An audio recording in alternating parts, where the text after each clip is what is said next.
Bonjour à tous, soyez les bienvenus à l'église Elim. Nous sommes heureux de vous retrouver ce dimanche matin pour que nous puissions célébrer ensemble notre Dieu, notre Sauveur Jésus-Christ. Nous allons lui donner la première place en priant. Alléluia. Merci Seigneur. Seigneur, quelle joie de venir devant ton trône de grâce, d'apporter nos reconnaissances, nos louanges en ce dimanche matin, Seigneur. Merci pour tous tes bienfaits dans nos vies, dans la vie de notre famille, de notre église, Seigneur, de notre pays. Merci, Seigneur, de ce que tu sois venu encore pour nous sauver, Seigneur Jésus. Merci pour ton de grâce, ton de bénédiction à notre égard, Seigneur. Sois glorifié, sois adoré en esprit et en vérité en ce dimanche matin, Seigneur. Alléluia. Nous célébrons tous ton nom et nous voulons encore acclamer ton Saint-Nom, le nom précieux de Jésus. Amen. Alléluia. Merci Alléluia. Jésus. Voilà, nous allons louer notre Seigneur avec notre sœur Cathy. Soyez bénis. Amen. Vous allez bien? Amen. Ce matin, le Seigneur est avec nous. Je vous invite à vous lever tous et nous allons acclamer le Seigneur. Nous allons acclamer le Seigneur avec Alléluia. des cris de joie. Merci. Alléluia.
Tant de beauté que mon cœur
par la croix, oui Seigneur, nous venons devant toi ce matin encore, de remettre en toi nos maladies.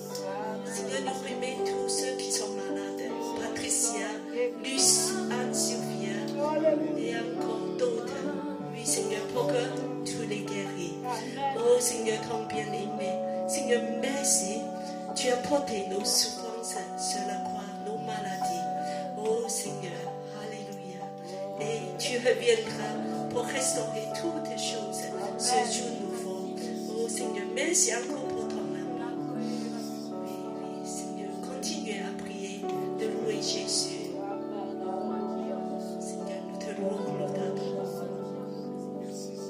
Alléluia.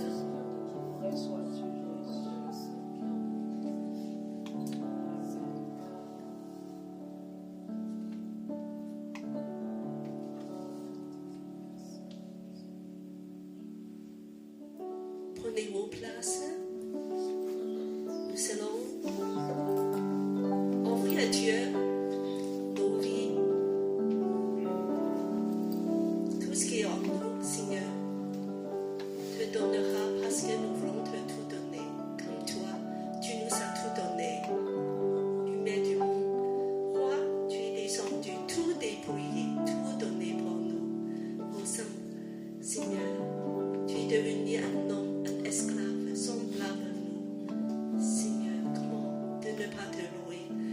Entreprenons l'heure de Samson, lumière du monde. Encore nous fixer nos regards vers toi, Jésus, ce matin. Oui, Seigneur, mets-toi la lumière du monde. Fais prier dans nos cœurs.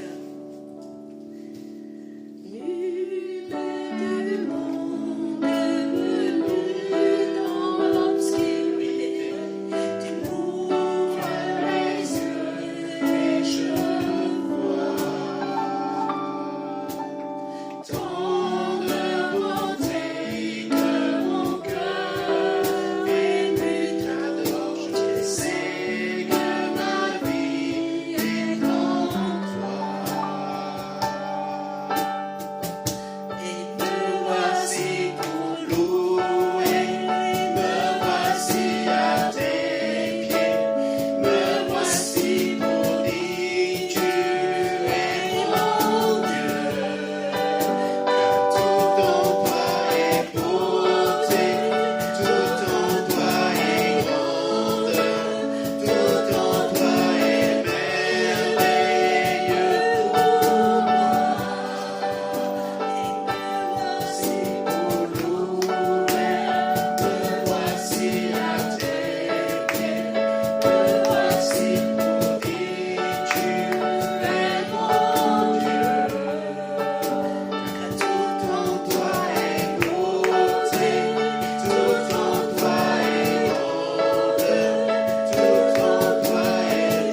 toi nous allons nous vêtir, Seigneur, car tu es là présent parmi nous et tu prends soin de nous. Nous te bénissons et nous te glorifions au nom de Jésus.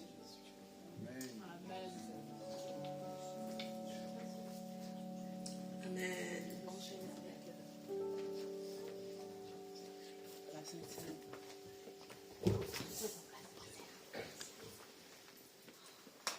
Alléluia. Soyez encore les bienvenus dans la maison du Seigneur. L'Église Elim est encore heureuse de vous retrouver. Nous sommes le premier dimanche du mois. Nous donnons du temps au Seigneur en partageant la Sainte Seine ensemble. Donc, préparez vos cœurs et notre soeur Cathy va diriger ces moments afin que nous puissions participer au repas du Seigneur. Tu veux peut-être faire l'annonce avant, peut-être après, les faire après.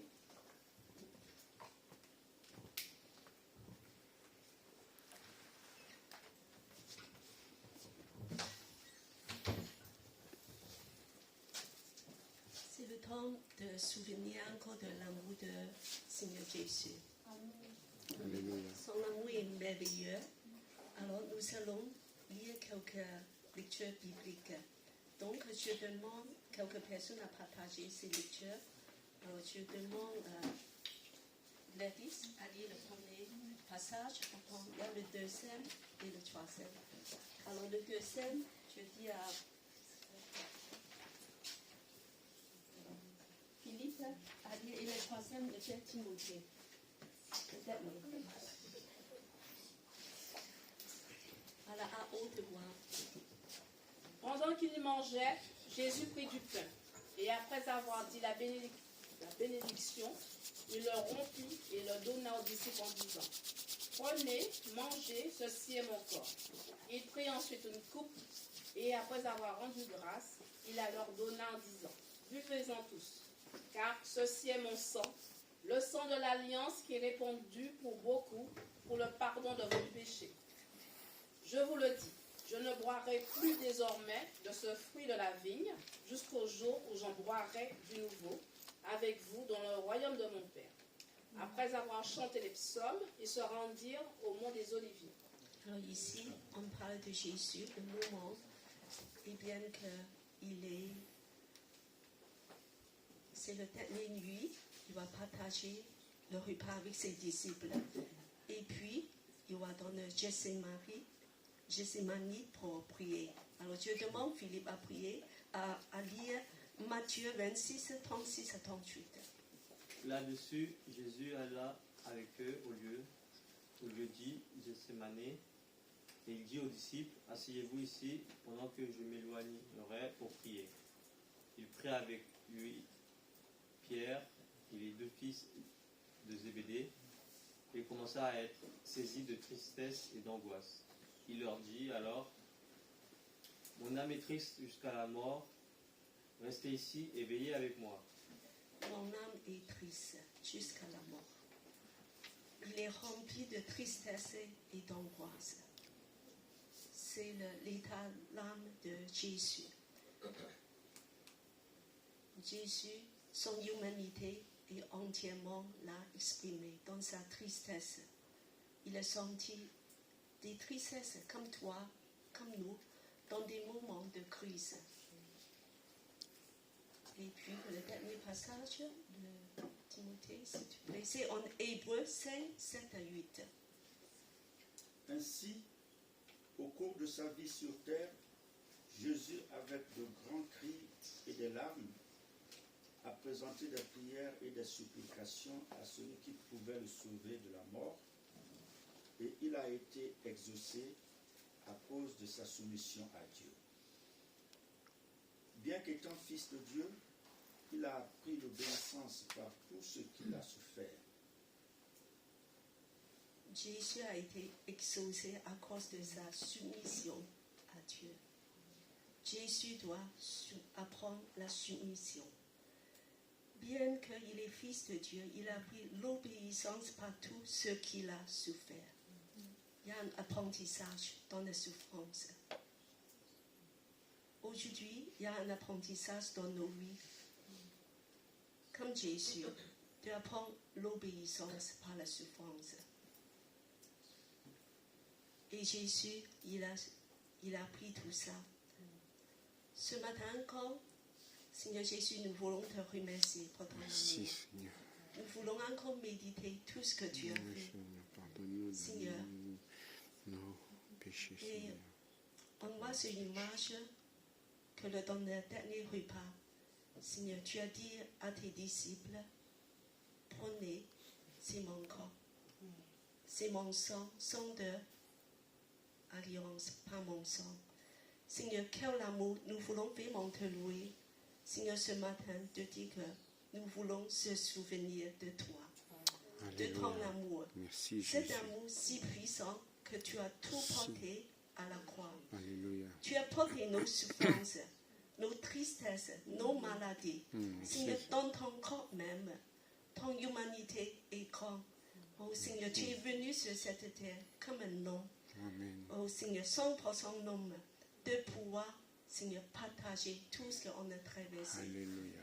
Oui Seigneur, apprends-nous de te suivre. Alléluia. Cette obéissance, cette humiliation, Seigneur, cet amour de se donner, apprends-nous ça. Aïe, Oui, Seigneur, ce matin, nous voulons encore te dire merci, Merci, Seigneur d'accord. Jésus, parce que tu Merci. nous invites aussi Alléluia. dans la joie de dire qu'un jour tu reviendras et Alléluia. on va manger et boire dans le royaume du Père. Amen. Oh Seigneur, nous te remercions pour cette grâce. Alléluia. Amen. Alors, je voudrais juste qu'il y a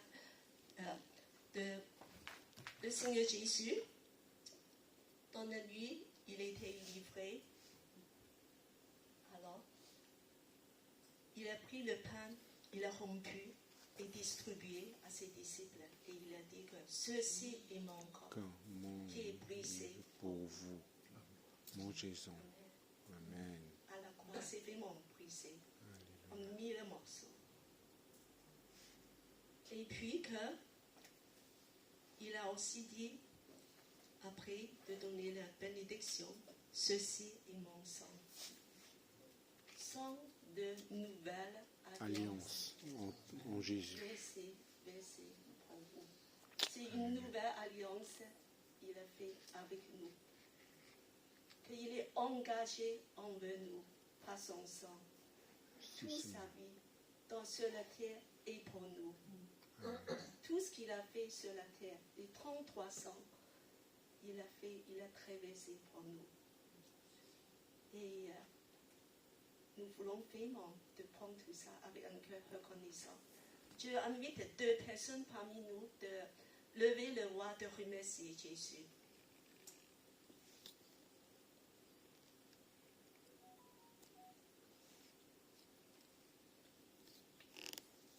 Alléluia. Merci Seigneur pour ton sacrifice vivant sur la croix pour chacun d'entre nous, Seigneur. Ton corps a été brisé parce que nous sommes guéris grâce à ton corps, Seigneur. Et ton sang a été versé pour que nous puissions avoir cette grâce infinie que tu nous as donnée en abondance, Seigneur Jésus.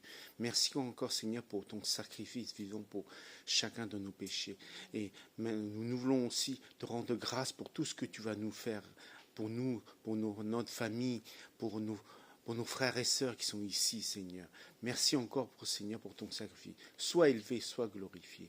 Au nom de Seigneur Jésus-Christ. Amen. Continuez à adorer Jésus. Je demande les personnes qui font la crue déjà à distribuer le pain et le vin. Je demande Joanne et voilà. Tu fais avec Gladys, tous les deux ensemble.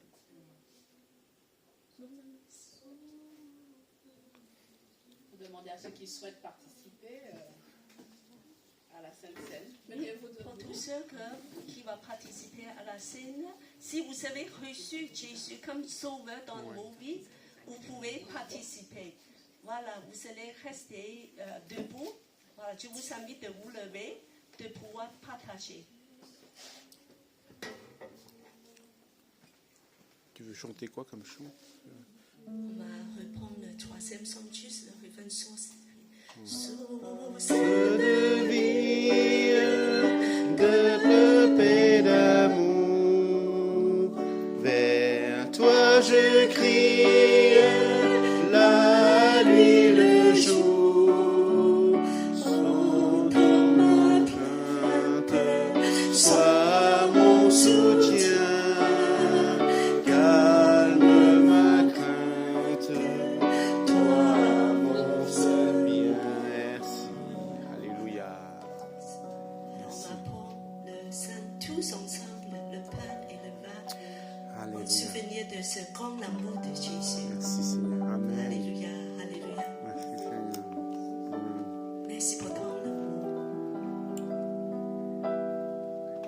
Incroyable, extravagant, tellement grand, infiniment grand, Seigneur.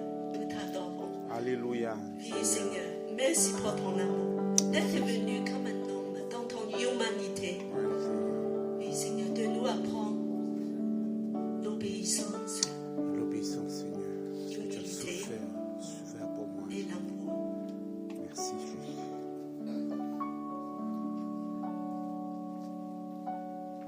Je demande à une personne encore de prier pour remercier Jésus pour son amour tellement grand. Seigneur Jésus-Christ, tu es présent cette matinée, Père. Tu es au milieu de nous. Alléluia. Au milieu de ce partage, tu es au milieu de chaque cœur. C'est toi qui disposes ton amour. Oui, dispose nos cœurs ce matin encore, Seigneur. C'est toi qui nous anime, c'est toi qui nous a réveillés. Oui, C'est toi Seigneur. qui nous a donné ce souffle de vie, Seigneur. Merci, Je viens Seigneur. te remercier, Seigneur, pour nous tous et toutes qui sommes présents devant toi. Alléluia. Encore derrière leur écran, Seigneur. C'est toi qui permets, Seigneur, que nous élevons nos voix, Seigneur. pour À dire toi, quel Seigneur immense amour, Jésus. Quel immense amour que tu as pour nous. Amen. Quel saint sacrifice que tu as mis. Alléluia. Tu as accompli à la croix. Merci, Jésus. Seigneur, ton sang, ton eau et ton Esprit Saint qui nous amène chaque jour. Seigneur, je veux élever encore la voix pour dire comment tu es bon dans mon cœur. C'est toi qui consoles, c'est toi qui restaure, c'est toi qui répare, mon Jésus. Oh, quel immense amour que tu as pour nous, Seigneur Jésus. La paix et la guérison. Au nom de Jésus, j'ai prié. Amen. Amen. Alléluia. Prenez place.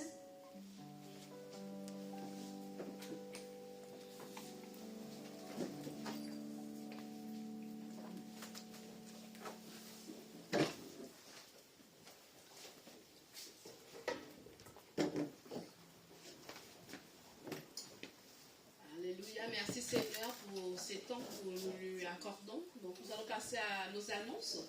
Donc après le culte, nous aurons le parcours des disciples.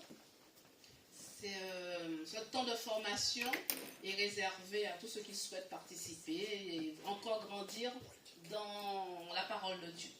Sinon, pour ceux qui savent, généralement, vous savez que l'église Elim, c'est une église des nations. Nous sommes tous représentants d'une nation, d'un pays, qu'importe, mais l'essentiel, nous soyons enfants de Dieu. Donc l'église Elim a une vision, c'est d'aimer Dieu, d'aimer la famille de Dieu, de servir les autres. Alors ce dimanche, nous avons aussi un invité qui va bien mieux se présenter que moi, le frère Lionel, sur sa... Non. D'accord. Donc pour certaines personnes de l'église, membres de l'église Elim, nous avons l'assemblée générale le 14 juillet. Donc je vous rappelle, l'assemblée générale est réservée aux personnes qui sont membres de l'église. Et nous allons pouvoir aussi accueillir notre frère John et notre soeur Rebecca qui seront présents à Paris pour effectuer cette assemblée générale. Et après l'assemblée générale, nous aurons aussi un temps d'agape entre nous, voilà, pour pouvoir célébrer les mamans, les pères et surtout, comme je l'ai dit le dimanche dernier, les disciples de Jésus. Voilà, on ne fait pas de distinction. Nous sommes tous enfants du Seigneur, donc nous allons vraiment célébrer ce jour. Donc réservez votre dimanche 14 juillet pour l'église. Voilà. Donc, pour avoir fait le tour, donc je laisse peut-être Cathy présenter le frère qui va partager la parole du Seigneur avec nous. Alors, premièrement, je voulais dire bienvenue à Ilani. Voilà, ça fait quelque temps. Voilà, donc, Ilani, tu peux rester debout quand tu as encore grandi. voilà, de content aussi de revoir des frères, Dieu donné et d'autres personnes. Et Adèle, surtout Adèle, je suis vraiment content. J'espère que le Seigneur va te fortifier dans ce moment difficile pour toi. Ça va bien, la sœur Adèle? Oui, voilà, vraiment que nous avons prié pour toi. Alors ce matin, nous avons un invité spécial, un missionnaire et aussi un pasteur qui vient de la plateforme Juive pour Jésus. Alors c'est une organisation mondiale.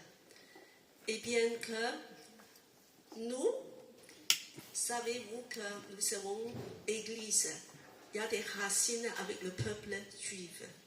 Donc nous voulons voir ça dans la Bible, comment Dieu enseignait tout ça. Finalement, Jésus est un homme juif. Et nous sommes tous nos origines. Alors ce matin, nous voulons voir comment Dieu a prévu tout ça pour le salut du monde. Et à travers ce peuple et encore des choses merveilleuses. Alors je laisse la parole à Lionel.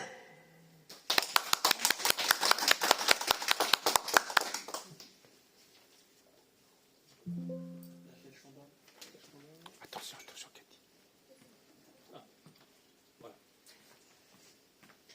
Shalom, Boker Tov. C'est une joie pour moi de me retrouver parmi vous. Comme la sœur Cathy l'a dit, je m'appelle Lionel Gimelfarb. Et effectivement, je travaille avec Juifs pour Jésus depuis 2017.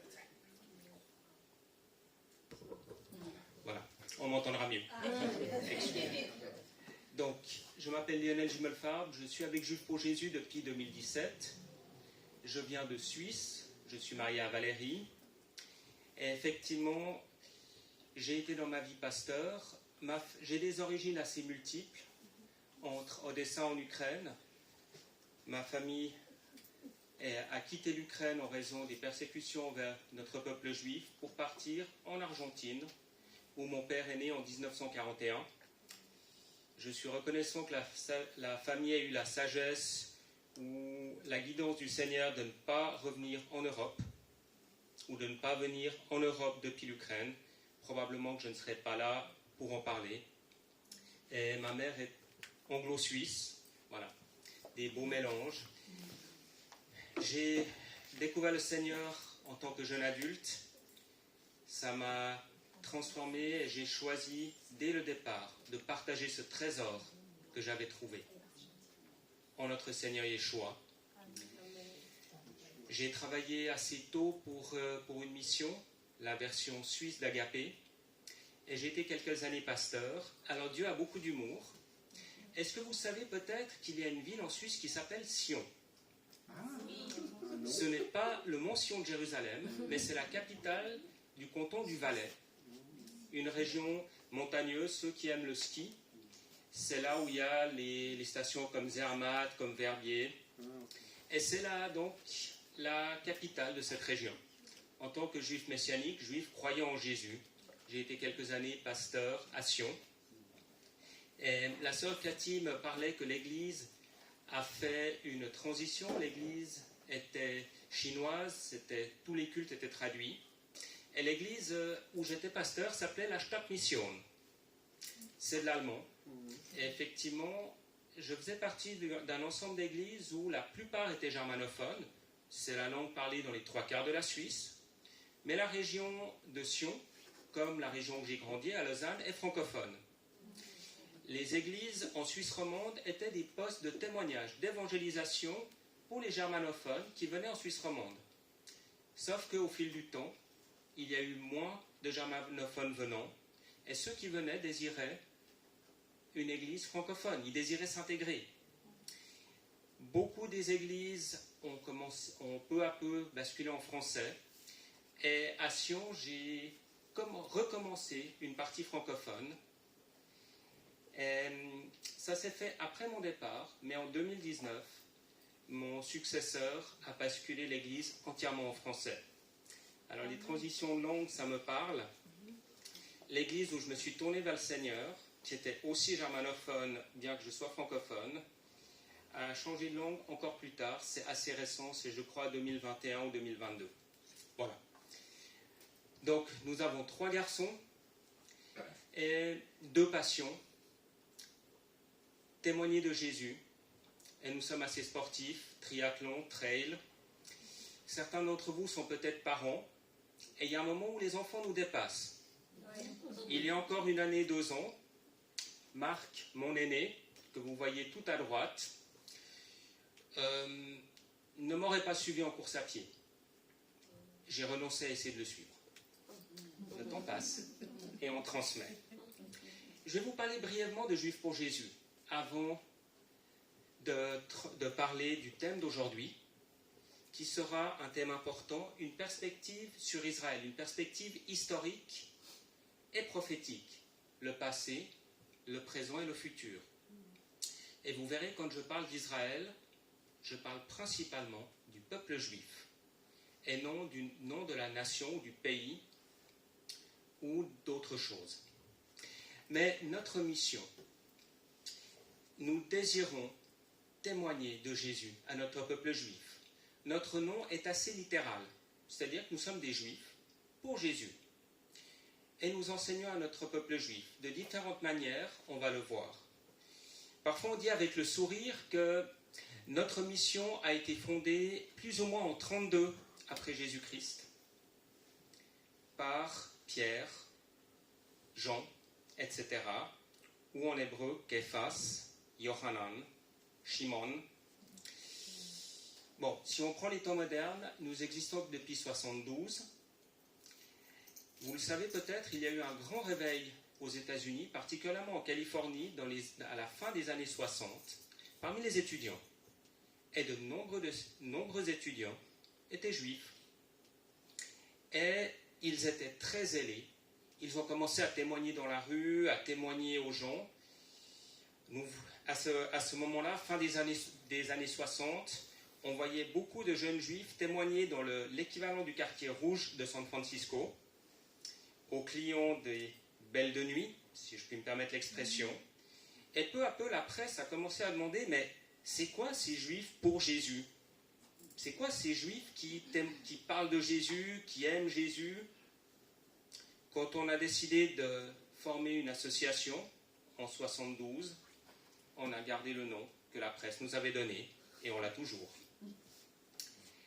Nous sommes présents dans une 12aine de villes, comme Paris. Si j'ai quitté la Suisse, vous voyez le chiffre en bas, c'est pour cette raison. Dans les années où j'étais pasteur à Sion, je n'ai rencontré que 4 ou 5 personnes juives, malgré le nom de la ville. Paris est la France, est la première communauté juive en Europe et la 3e au monde. Paris est la ville en Europe où il y a le plus grand nombre de personnes juives. Visible ou pas du tout. Et depuis plusieurs années, depuis 2015, la communauté a peur. Mais le fait qu'elle ait eu peur a aussi des aspects positifs. C'est qu'il y a une ouverture qui se crée dans la communauté.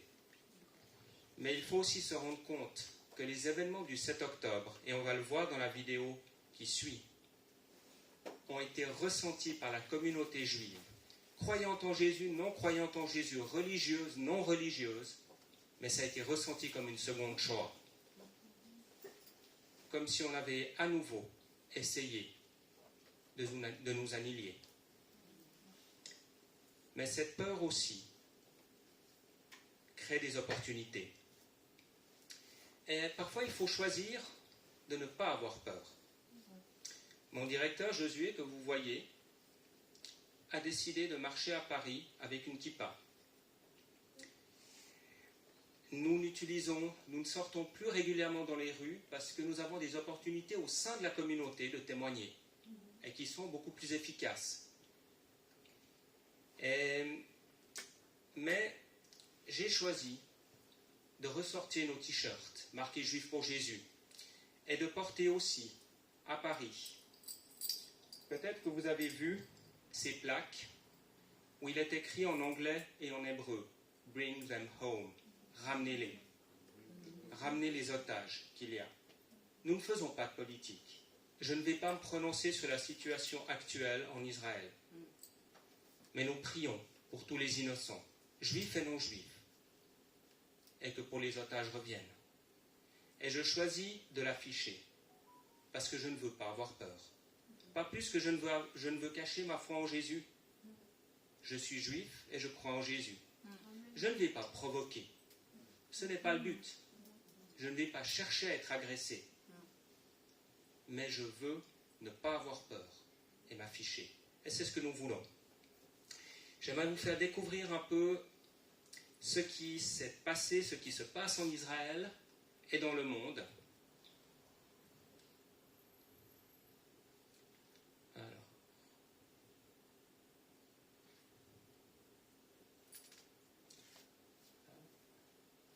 Normalement, la vidéo devrait démarrer. Non. Si notre frère peut juste démarrer la vidéo, je pense qu'il faut cliquer sur play. Voilà, merci. En anglais, sous-titré en français.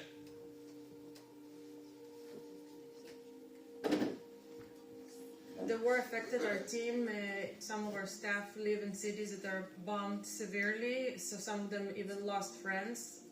We all know, either first-hand or second-hand, people who have lost loved ones in those terror attacks. There's been a rise in anti-Semitism. And we're a part of the Jewish community, so we have felt the hatred. I think that people of Israel feel hopeless and fearful about the future, and they don't know what's ahead. So many in Israel are not only living in fear, but living without the hope of redemption in Messiah. Very few people believe in Jesus, maybe less than 1%. Most of the Israelis do not have access to New Testament in their native language. More than 100,000 residents of Israel were evacuated from their homes. They needed care. The Lord calls me to visit and to comfort and bring food. There were weeks that we've sent 5,000 packages of food to families throughout Israel. We have gone and met several IDF units just to encourage them. God is opening up people's hearts to the gospel right now in ways we have never seen before. We've received over 600 requests for the New Testament in only 3 months. We have an opportunity to come alongside them and stand with them and love and support them in ways that are only possible when people hit rock bottom. Jesus' message is one of love, hope, and healing. It is relevant for Israel now more than ever.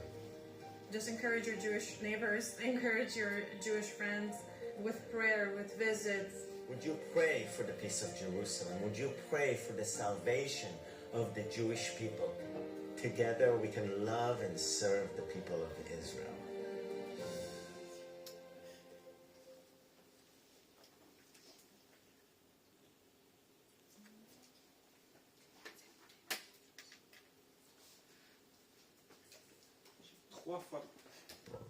Trois fois plus de demandes pour les Nouveaux Testaments. En Israël, vous ne trouverez les Nouveaux Testaments ni dans les librairies, ni dans les grandes surfaces. Ici, vous allez à la FNAC, vous allez trouver des Nouveaux Testaments. Vous allez dans les librairies, vous allez en trouver. Ce n'est pas le cas en Israël. Il n'y a que dans les quelques librairies chrétiennes et sur Internet. 3 fois plus de demandes. Et non seulement en hébreu, mais dans d'autres langues. Nous avons une équipe qui est à Budapest. Et en Israël, il y a des survivants de la Shoah, des personnes très âgées, dont la langue est le hongrois. Et une de ces survivantes, dont 2 des petites filles, avaient été emmenées comme otages. Merci Seigneur, elles ont été libérées depuis. Cette personne a été interpellée, tellement choquée par le 7 octobre, qu'elle a eu à cœur de chercher de l'espoir. Elle a demandé s'il y avait un Nouveau Testament en hongrois. Comme nous avons une équipe à Budapest, on a pu lui en fournir un.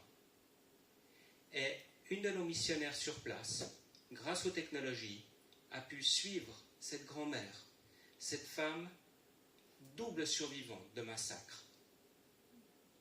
Elle s'est tournée vers le Seigneur. Et nous voyons d'autres personnes. Après le 7 octobre, une femme nommée Patricia, qui est médecin du travail, qui réside en région parisienne, qui avait déjà eu des contacts avec des chrétiens. Une de ses amies est évangélique, mais a décidé de nous contacter. Elle a appelé le bureau et j'ai pu commencer à la rencontrer. On a étudié la Bible ensemble. Et malgré une situation familiale aussi difficile, Patricia, il y a quelques mois maintenant, s'est aussi tournée vers le Seigneur et a commencé à fréquenter une assemblée proche de chez elle. Vous pouvez nous accompagner avec cela, par vos prières, en recevant nos lettres de nouvelles. Si vous désirez les recevoir, il y a ces cartes. Vous pouvez les remplir et demander la lettre de nouvelles par email, par courrier. On ne livre pas encore à d'autres chameaux, peut-être que ça viendra. Et les pigeons voyageurs, je ne les ai pas encore suffisamment dressés. Mais les emails fonctionnent bien, ou le courrier, c'est à choix. Vous avez vu peut-être sur une des photos précédentes, enfin vous l'avez certainement vu Valérie, mon épouse, c'est elle qui rentre les cartes dans le système. Alors, soyez sympa avec elle, essayez de les remplir en majuscules, parce que de nombreuses fois, elle n'arrive pas à relire. Et comme elle n'est pas non plus, elle n'est pas francophone, elle est germanophone, parfois c'est difficile. Si le thème de l'antisémitisme vous interpelle, il y a eu un colloque en 2018 sur le sujet qu'on a organisé avec le CNEF et des associations juives, et vous avez les différentes interventions mises par écrit, dont celle de l'ambassadrice d'Israël à ce moment-là, et du pasteur aussi Étienne Lermenot, qui est le directeur de l'Institut biblique de Nogent, qui était président du CNEF à ce moment-là, l'Alliance évangélique française, et qui est un grand ami du peuple juif. Vous avez aussi la possibilité simplement de scanner le QR code ou de passer vers moi après. Pourquoi aussi vous pouvez vous-même être des témoins auprès du peuple juif? Je vais vous laisser un dernier chiffre. Plus de la moitié des mariages au sein de la communauté juive sont avec une personne non juive. Et il se peut tout à fait que maintenant ou dans les temps à venir, une personne juive arrive dans votre famille. Vous avez peut-être un collègue de travail, quelqu'un dans le club de sport, à la salle de fitness. Dans la majeure partie des cas, vous n'allez pas le voir tout de suite. La personne ne va pas porter une kippa ou un signe distinctif très clair. Mais si vous êtes sensible, vous allez le voir. Et vous pouvez aussi être des témoins. Rappelez-vous, Paris est la ville en Europe avec le plus grand nombre de populations juives. Je vais en parler un peu plus loin sur le sujet d'Israël, du peuple juif. Et voilà, je vous laisse quelques sujets de prière. Ah, ok, ça va venir. Voilà.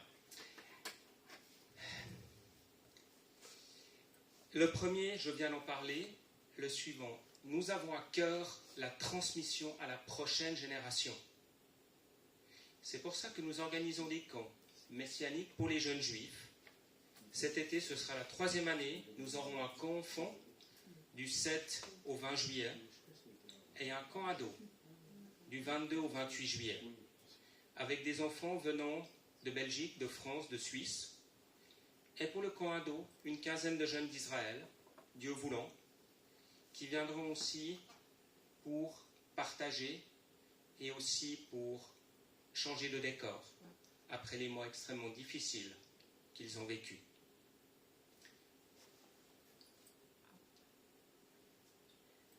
Alors, venons à notre sujet du jour.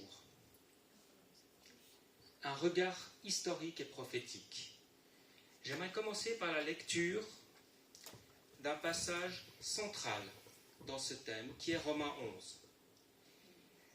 Le cœur de la parole, au niveau de la compréhension de, je dirais, votre position, notre position, en tant que disciples de Jésus, par rapport au peuple juif, se trouve dans 3 chapitres de l'Épître aux Romains, 9, 10 et 11.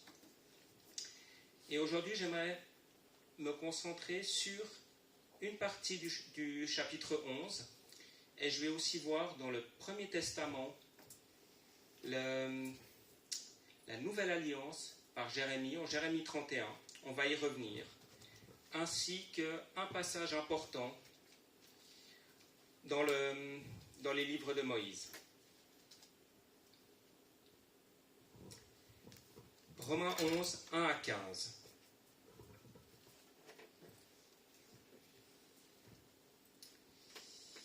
Alors je demande, est-ce que Dieu a rejeté son peuple? Sûrement pas. La preuve, moi, je suis israélite, de la famille d'Abraham, de la tribu de Benjamin. Dieu n'a pas rejeté son peuple, qu'il a choisi d'avance. Dans les livres saints, Élie se plaint à Dieu du peuple d'Israël. Vous connaissez sûrement ces paroles. Voici ce qu'il dit. « Seigneur, ils ont tué tes prophètes, ils ont détruit tes autels. Moi seul je suis resté, et ils veulent me tuer. » Quelle est la réponse de Dieu? La voici. J'ai gardé pour moi 7000 hommes, ceux qui n'ont pas plié le genou devant le dieu Baal. Aujourd'hui, c'est la même chose. Il reste un petit nombre de gens que Dieu a choisis par amour. Mais si Dieu les a choisis par amour, ce n'est pas à cause de ce qu'ils ont fait. Sinon l'amour de Dieu ne serait pas un amour gratuit. Qu'est-ce que cela veut dire? Ce que le peuple d'Israël cherche, il ne l'a pas trouvé. Mais ceux que Dieu a choisis, eux, ils ont trouvé ce qu'ils cherchaient. Les autres n'ont pas voulu comprendre. En effet, les livres saints disent, jusqu'à maintenant, Dieu a endormi leur intelligence. Il a empêché leurs yeux de voir et leurs oreilles d'entendre. Le roi David dit aussi que leur repas devienne pour eux un piège, un trou où ils tombent, qu'ils soient punis, qu'ils deviennent aveugles, qu'ils ne voient plus rien du tout, et fait-leur courber le dos sans arrêt. Je demande donc, est-ce que les Juifs sont tombés dans le piège pour toujours? Sûrement pas, mais à cause de leur désobéissance, les autres peuples ont pu être sauvés. Ainsi, le peuple d'Israël est devenu jaloux. Sa désobéissance a apporté de grands bienfaits au monde, et son échec en tant que peuple a apporté de grands bienfaits à tous ceux qui ne sont pas juifs. Ce bienfait, c'est ce que nous partageons, l'évangile, la foi en notre Seigneur Yeshua.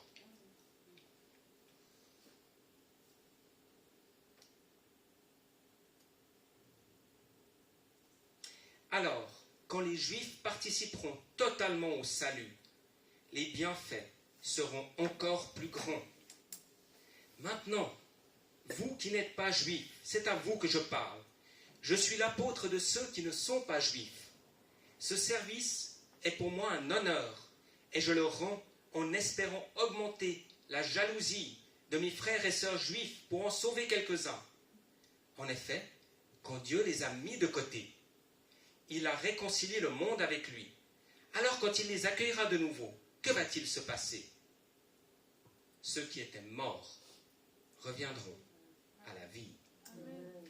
Et cette vie, c'est la vie spirituelle, la vie que l'on reçoit en tant que disciple de Yeshua, juif ou non juif. Israël. Quand vous entendez ça, vous pensez à quoi? Peuple juif.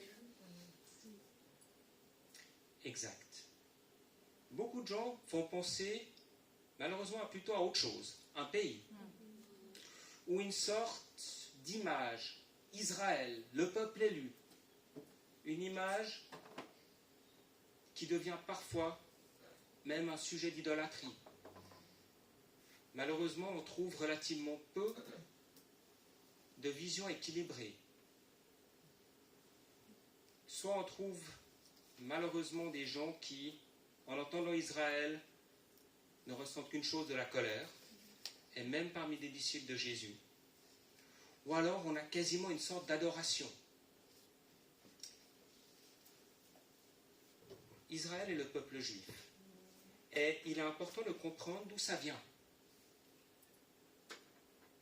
Cela vient d'un homme, Jacob, petit-fils d'Abraham, celui qui lutta avec Dieu. Et l'ange de l'Éternel avec qui il a lutté lui dit, ton nom ne sera plus Jacob. Yaakov, qui signifie celui qui trompe, celui qui a sournois. Ton nom sera Israël, celui qui a lutté avec Dieu et n'a pas été vaincu. Dans le Tanakh c'est le Premier Testament. 99% des mentions d'Israël, c'est le peuple juif.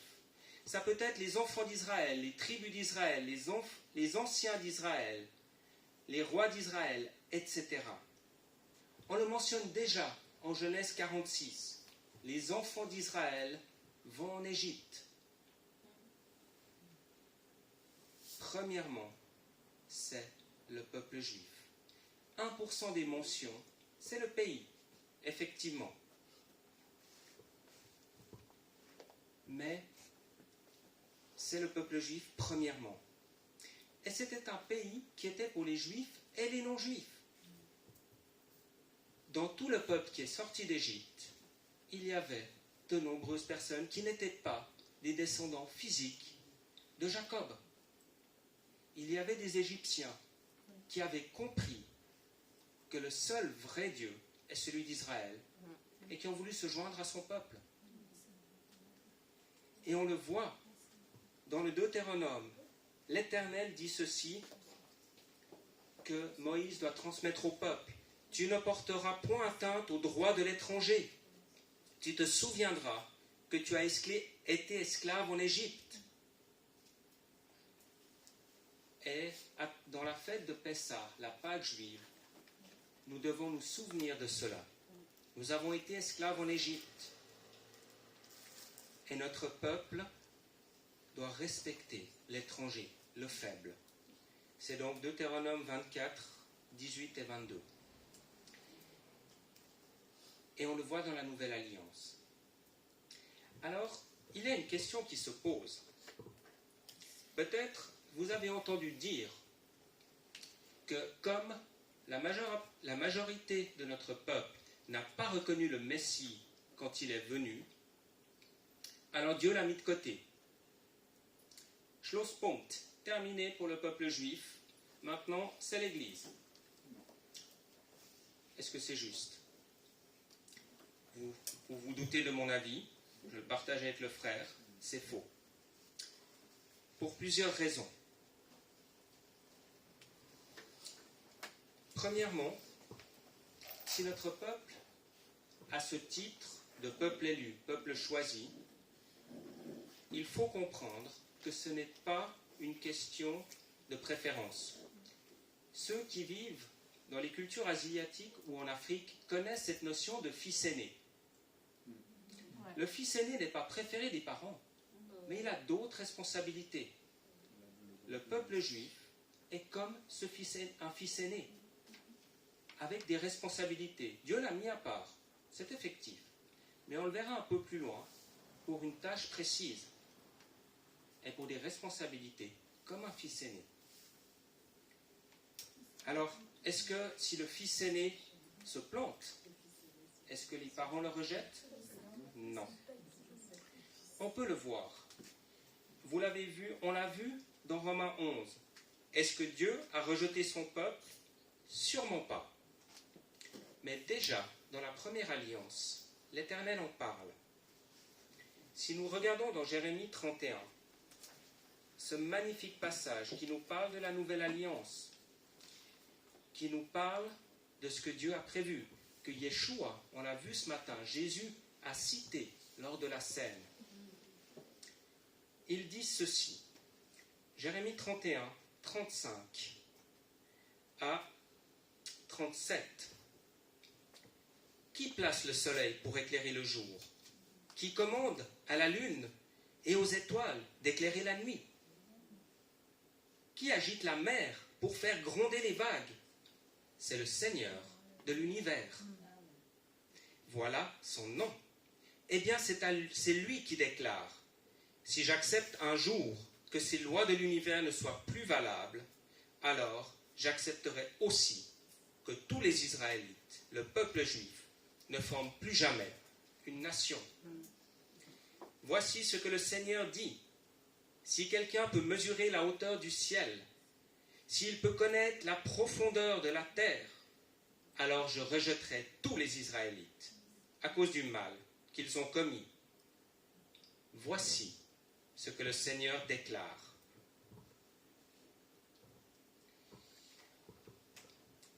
Je dois dire que j'aime la science-fiction et que si j'avais la possibilité de voler, j'en serais ravi. Ou la possibilité de voyager plus vite que la vitesse de la lumière, comme on le voit dans de nombreux films. Ce serait très intéressant. Mais, alors, je ne suis pas physicien, de loin pas. Mon domaine est la Bible et les langues, ou le sport. J'ai été instructeur de fitness. Mais si vous lancez une pomme, que va-t-il se passer? Elle retombe. Est-ce qu'on a réussi à mesurer les cieux? Non. Malgré toute notre technologie, je crois que ça répond aussi. Si on avait pu le faire, alors il aurait été possible que Dieu rejette son peuple. Mais on n'a pas pu. Et Dieu n'a pas rejeté son peuple. Alors Paul dit, je suis moi aussi hébreu, de la tribu de Benjamin, etc. Alors, je ne peux pas vous dire de quelle tribu je suis. Actuellement, en dehors des Lévites et des Cohen, donc des prêtres, personne dans le peuple juif ne peut vous dire de quelle tribu il vient. Mais je suis du peuple juif et je suis ce reste que le Seigneur a promis. Et un reste qui se tourne vers lui. Et il y aura toujours. De nombreuses personnes ont essayé d'annihiler notre peuple.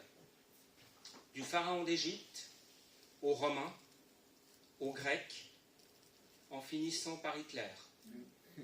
Et par tous les terroristes actuels qui rêveraient d'un monde sans aucune personne juive. Mais la question, est-ce que nous aurions mérité son rejet? Eh bien, je pense que la réponse est oui. Si... Je crois que j'ai sauté une chose. Non. Donc, nous aurions mérité son rejet. Si Dieu avait tenu compte de toutes nos fautes, on aurait mérité. Il nous avait demandé d'être une lumière pour les nations, et nous avons adoré les dieux des nations, au lieu de leur montrer comment adorer le Dieu d'Israël. Il a envoyé le Messie, comme promis par nos Écritures, et la majorité de notre peuple l'a rejeté. Heureusement, pas tous.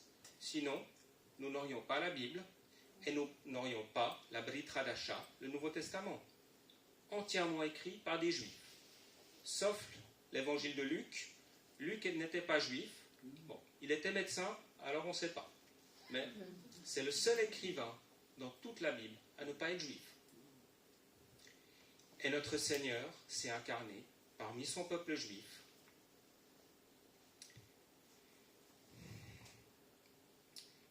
On l'a lu. Si on pouvait changer les lois de la physique, alors je rejetterais tout le peuple d'Israël. Le psaume 89 dit ceci: s'ils violent mes prescriptions et ne respectent pas mes commandements, je punirai leur transgression avec le bâton et leur faute par des coups. Et je ne lui retirerai pas ma bonté, et je ne trahirai pas ma fidélité. Je ne violerai pas mon alliance, et je ne changerai pas ce qui est sorti de mes lèvres. Oui, notre peuple a été puni de nombreuses fois par l'Éternel. Nous avons fini en exil à Babylone pendant 70 ans. Les 10 tribus du Nord, 200 ans avant, avaient été exilées par les Assyriens. Et on ne sait pas ce qu'elles sont devenues. Dans la parole, on a le retour de la tribu de Juda, 70 ans après l'exil à Babylone. Mais on ne parle pas du retour des tribus du Nord. Elles ont été dispersées. Dieu a puni, c'est vrai, mais il n'a pas complètement rejeté son peuple. Élie se plaint. Il n'y a plus que moi, et ils veulent me tuer. Et Dieu lui dit, tu n'es pas tout seul. Paul dit, il y a un reste, Mais une chose aussi à dire, nous, chacun de nous, juifs et non-juifs, nous mériterions d'être jetés par Dieu. Aucun être humain ne peut mériter d'être accepté par le Seigneur. Romains 3, 23. Tous ont péché et sont privés de la gloire de Dieu. Juifs, non-juifs, jeunes, vieux, la plus sainte des personnes, dans le sens premier du terme, la plus parfaite des personnes, ne l'est pas suffisamment pour mériter de pouvoir se présenter devant l'Éternel. Parce que le seul critère, c'est la perfection. Et aucun homme n'est parfait. Aucun être humain. C'est pour ça que notre Seigneur a dû venir lui-même sur terre, Dieu fait homme, pour régler le problème. Aux Juifs, premièrement, et à tous les autres. Alors, Dieu est un Dieu d'alliance. Et nous allons voir dans le passé, le présent et le futur. Nous l'avons vu d'abord, une alliance avec Abraham. Dieu lui dit, je ferai de toi une grande nation. Pour situer quand même, quand il dit ça à Abraham, il est assez âgé, et sa femme est bien au-delà de l'âge pour avoir des enfants. Et son héritier, c'est Eliezer de Damas, un de ses employés. Il n'a aucun enfant. Et Dieu lui dit, de Sarah, tu auras une descendance, et ce sera une grande nation. Et vous savez quoi? C'est arrivé. Même si, à ce moment-là, à la place d'Abraham, j'aurais eu encore plus de doutes que lui. Il lui dit, tu feras une nation. Il lui donne un pays. Je donnerai à toi et à tes descendants après toi le pays dans lequel tu viens d'immigrer, tout le pays de Canaan, en possession perpétuelle, et je serai leur Dieu. On parle de 2000 ans avant Jésus. Puis c'est transmis à Yitzhak, Yaakov, fils et petit-fils d'Abraham. Et 400 ans plus tard, vient Moshe, Moïse, descendant d'Abraham. Et Dieu lui dit, monte vers le pays que j'ai juré de donner à Abraham, à Yitzhak et à Yaakov en disant, je le donnerai à ta descendance. 400 ans en Égypte. Et pourtant Dieu maintient ses promesses. Et ensuite il transmet plus loin. David Hamelech, le roi David, descendant de Juda, descendant d'Abraham, à qui l'Éternel avait dit, ce sera un descendant de Juda qui aura le sceptre de fer. C'est une promesse que Jacob a faite sur son lit de mort, quand il a parlé à ses 12 fils. Et ça s'est accompli. Dieu avait parlé à travers Jacob. Et David accomplit cela. Deuxième roi d'Israël. Et Dieu lui dit une chose. Ce sera ta postérité qui bâtira une maison à mon nom, et j'affirmerai pour toujours le trône de son royaume. Je serai pour lui un père, et il sera pour moi un fils. Yeshua, notre Seigneur, est un descendant dans la lignée physique de David. Dieu accomplit ses promesses. Alliance pour notre peuple. Et on l'a vu, une nouvelle alliance pour la maison de Juda et d'Israël et pour toutes les nations. Lorsque Dieu a accompli, a réglé le problème du péché à travers notre Messie, il a renouvelé son alliance envers notre peuple, mais il l'a étendue à tous les autres. Et Dieu est fidèle à ses alliances. L'alliance avec notre peuple est toujours valable, parce que Dieu a toujours un dessein pour le peuple juif. Ce dessein, il est simple, on va le voir après, parce qu'il avait donné une mission. Quand Dieu a mis à part le peuple juif, ce n'est pas pour leurs beaux yeux. Ce n'est ni parce qu'ils étaient les plus forts, les plus puissants, on le verra. mais c'est pour une tâche bien précise. Et chaque alliance a été scellée par le sang. Quand Dieu a fait une alliance avec Abraham, il y a eu un sacrifice. Et Dieu a scellé à travers le sang. Mais cette nouvelle alliance, l'Éternel l'a scellée avec son propre sang, le sang du Dieu fait homme, Jésus le Messie, le Christ. Alors on peut se demander, sauver, pourquoi? Quel était notre rôle?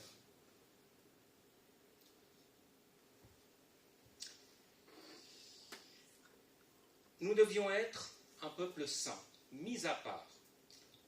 Tous les peuples étaient idolâtres à ce moment-là. Et Dieu voulait qu'un peuple se mette à part pour montrer aux autres comment est-ce qu'on adorait le Dieu créateur, le seul vrai Dieu. Mais est-ce que ça signifiait qu'on était meilleur? Et là, c'est le troisième passage dont je vous parlais, Deutéronome 7, 7 et 8. Et c'est un passage important. Parce que la notion de peuple élu a été souvent très mal comprise. On a compris comme quoi c'était un peuple meilleur, c'était les chouchous de Dieu, et je ne sais quoi. Et ça a créé de nombreuses persécutions. Malheureusement aussi, il faut dire, c'est que le Talmud, la tradition juive, n'enseigne pas ceci, mais il dit que Dieu nous a choisis parce qu'on était meilleurs. Mais si nous lisons ceci, Deutéronome 7, 7 et 8, Moïse dit, « Le Seigneur s'est attaché à vous, et il vous a choisi, mais ce n'est pas parce que vous êtes plus nombreux que les autres. Au contraire, vous êtes le plus petit de tous les peuples.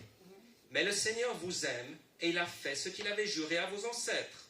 C'est pourquoi, par sa grande puissance, il vous a fait sortir d'Égypte, où vous étiez esclaves. Il vous a libérés du pouvoir du Pharaon, le roi d'Égypte. » Ni le meilleur, ni le plus nombreux. Dieu nous a choisis. Ça fait partie de la grâce, cadeau immérité. Tout comme Dieu a choisi chacun de vous pour être disciple de Yeshua. Est-ce que vous étiez meilleur que vos frères ou sœurs qui ne connaissent pas encore le Seigneur? Certainement pas. En tout cas, moi, je n'étais pas meilleur que ma sœur ou d'autres personnes. Dieu a fait ce choix. Il s'est révélé à moi. Je ne le méritais pas. Aucun de nous le méritions. Et c'est pour la même raison. Dieu a choisi le peuple d'Israël, le peuple juif, pour être mis à part, mais aussi pour être circoncis de cœur et pas de chair. La circoncision est un signe de l'alliance physique. Mais ce que Dieu voulait, c'est ici que ça se passe, notre cœur. Un cœur disposé. La circoncision du cœur, on le retrouve aussi dans la notion d'avoir un cœur tendre ou mou, que Dieu peut façonner. Un cœur qui honore Dieu.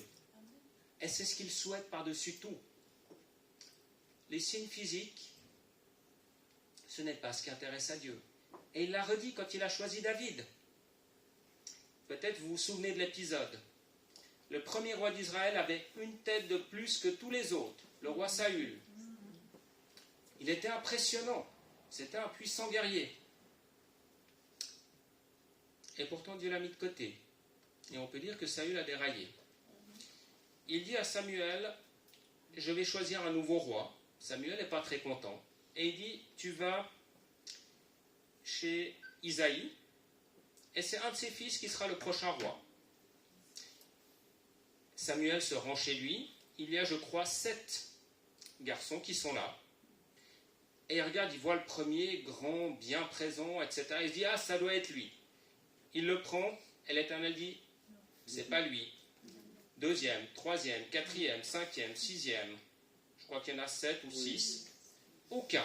Et il dit, mais t'en as pas un autre de fils là? Il n'y en a pas un autre? Moi, il y a le petit dernier là mais lui, il garde le troupeau, le tout jeune là. Et il dit, amène-le. Et David, il a un beau visage. Est-ce qu'il est blond, est-ce qu'il est roux? On ne sait pas trop dans les termes.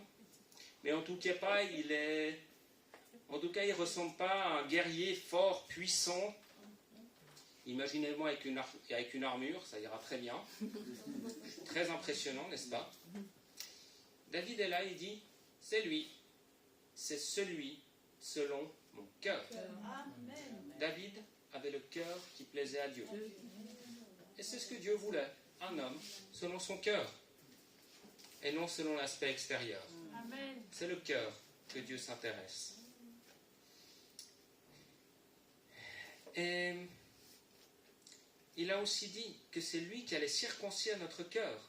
Deutéronome 36, l'Éternel ton Dieu circoncira ton cœur et le cœur de ta postérité, et tu aimeras l'Éternel ton Dieu de tout ton cœur et de toute ton âme, afin que tu vives. Donc, nous devions être mis à part, et nous devions être une lumière pour les nations. C'était notre tâche principale, être un témoin. Quant à vous, vous serez pour moi un royaume de sacrificateurs, de prêtres et une nation sainte, mise à part. Je te garderai et je t'établirai pour que tu sois l'alliance du peuple, la lumière des nations. Exode 19, 6, Ésaïe 42, 6. Une lumière pour les nations. Est-ce que nous avons réussi? Dans les grandes lignes, je dirais non. Mais le Messie est venu du peuple juif.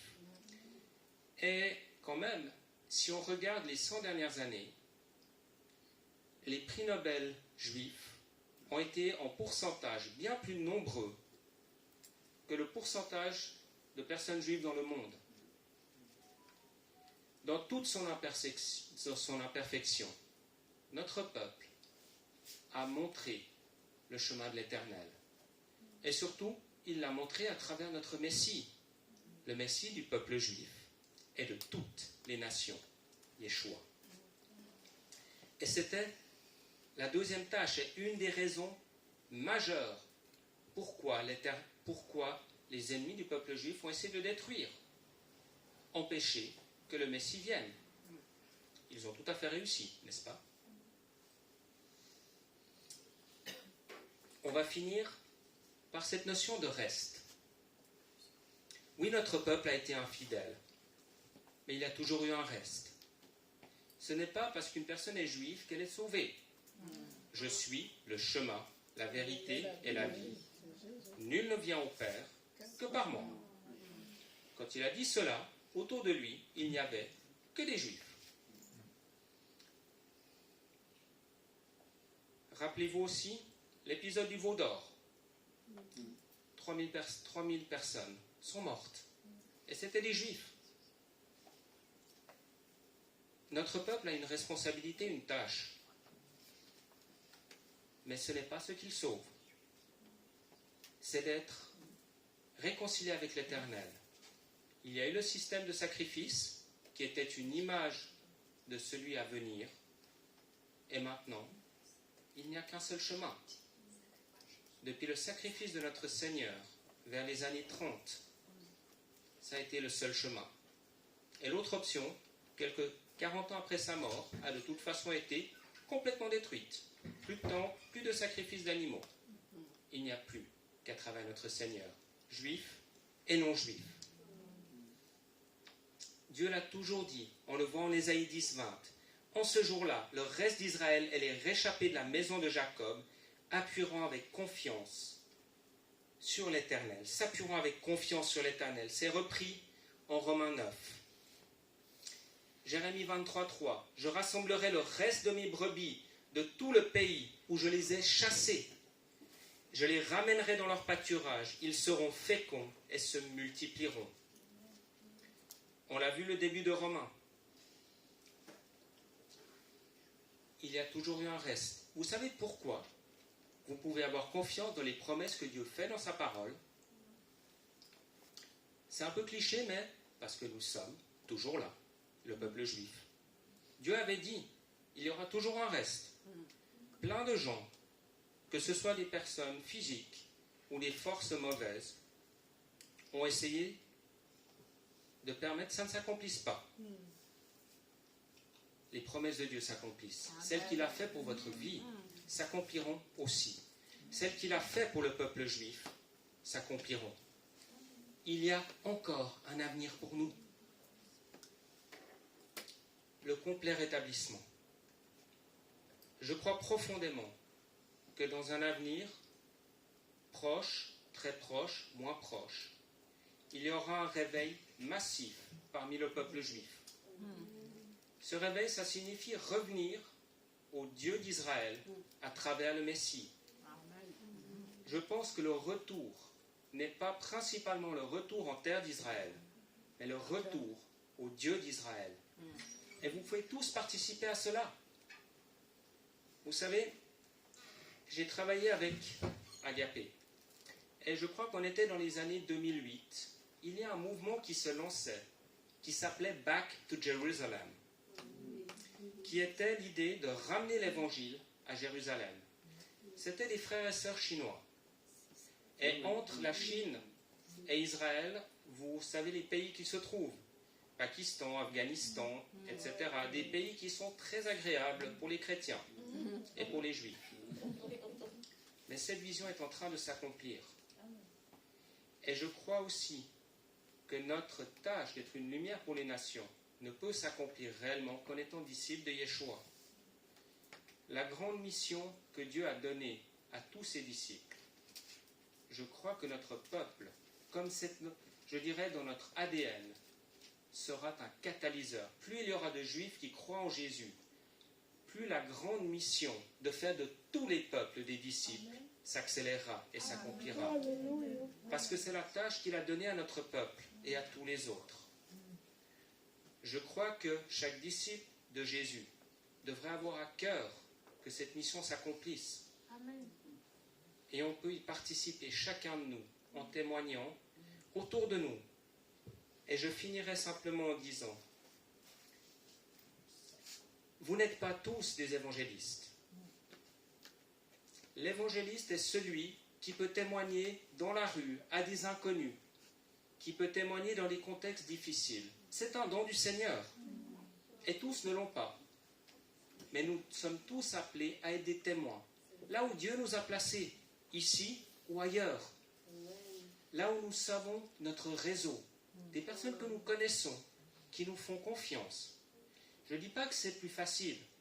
Témoigner au sein de nos familles quand ils sont opposés à l'évangile, ce n'est pas facile. Mais c'est des personnes qui nous connaissent. Et si nous ne sommes pas tous appelés à être des évangélistes, nous sommes appelés à être des témoins, là où Dieu nous place. Et ensemble, juifs et non-juifs, nous pouvons changer le monde. Dans le peuple juif, on parle de tikkun olam, réparer le monde, préparer le monde à venir. Juifs et non-juifs, on peut y participer. Préparer, témoigner, personne après personne, pour qu'il y ait des disciples parmi toutes les ethnies, toutes les nations, pour la gloire de notre Seigneur. Amen. Et vous pouvez, chacun d'entre vous, y participer.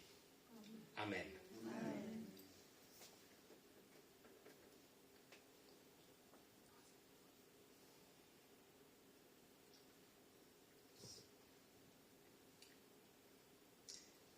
Bien que sportif, je ne partirai pas en courant. Si vous avez des questions, n'hésitez pas. Je vais terminer par une courte prière et je laisserai la parole à notre sœur. Seigneur Yeshua, Seigneur Jésus, je demande ta bénédiction sur mes frères et sœurs. Je demande ta bénédiction sur cette église, qu'elle puisse être un témoin dans ce quartier, que chacun de mes frères et sœurs puisse être des témoins à travers les dons que tu as donnés dans leur famille, ici ou au loin, selon ton plan. Seigneur, je te prie que chaque être humain sur cette terre, aux Juifs premièrement, mais aussi à tous les autres, que chacun puisse entendre l'Évangile, entendre le message du Seigneur. Il y a un espoir. Dans ces temps sombres, il y a un espoir. Tu es l'espoir. Merci Seigneur de ta bénédiction sur cette assemblée. Qu'elle soit une lumière qui brille sur ce quartier et au-delà. Et que chacun d'entre nous brillons là où tu nous placeras. pour la gloire de ton nom. Beshem Yeshua HaMashiach, au nom de Jésus le Christ. Amen. Amen.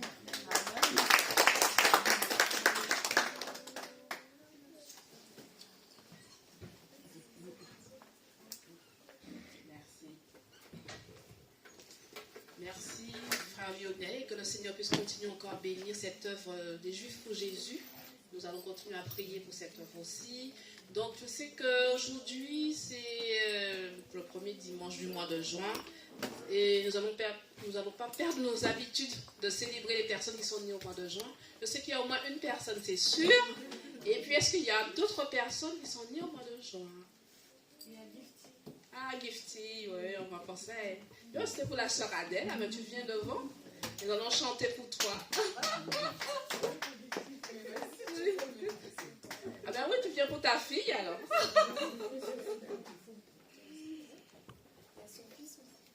Ah ben tu peux venir, Louise, venez. Venez prendre la bénédiction du Seigneur pour vos enfants. Alléluia.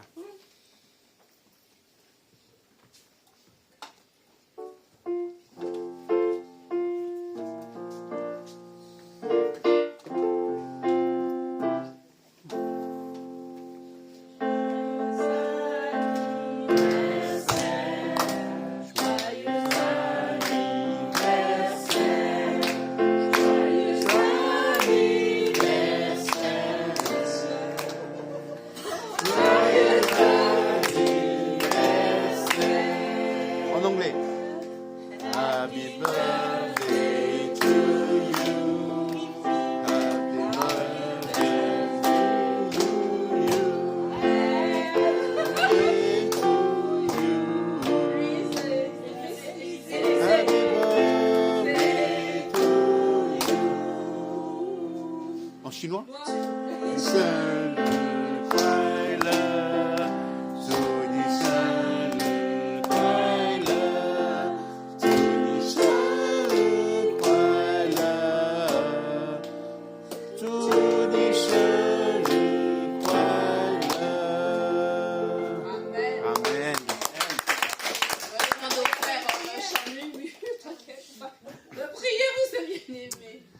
Alléluia. Merci Seigneur. Merci pour tous mes sœurs qui fêtent leur anniversaire, Seigneur. Que tu les bénisses abondamment, Seigneur. Que soit Adèle, Seigneur, que soit la fille de Mélissa, Gifty, pardon, et le fils de Louise, Seigneur. Vraiment, Seigneur, mets ta main sur eux, Seigneur. Vraiment, Seigneur, que tu puisses les bénir, les faire grandir avec toi, Seigneur. Vraiment, Seigneur, que tu prennes soin d'eux et qu'ils puissent grandir dans ta voix, dans ton amour, Seigneur. Et vraiment que tu prends soin de chacun d'entre eux, Seigneur. Merci encore pour toutes ces personnes-là.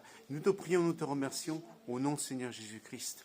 Amen. Amen. Merci. Amen. Bon dimanche, que le Seigneur vous bénisse. À bientôt. Au revoir.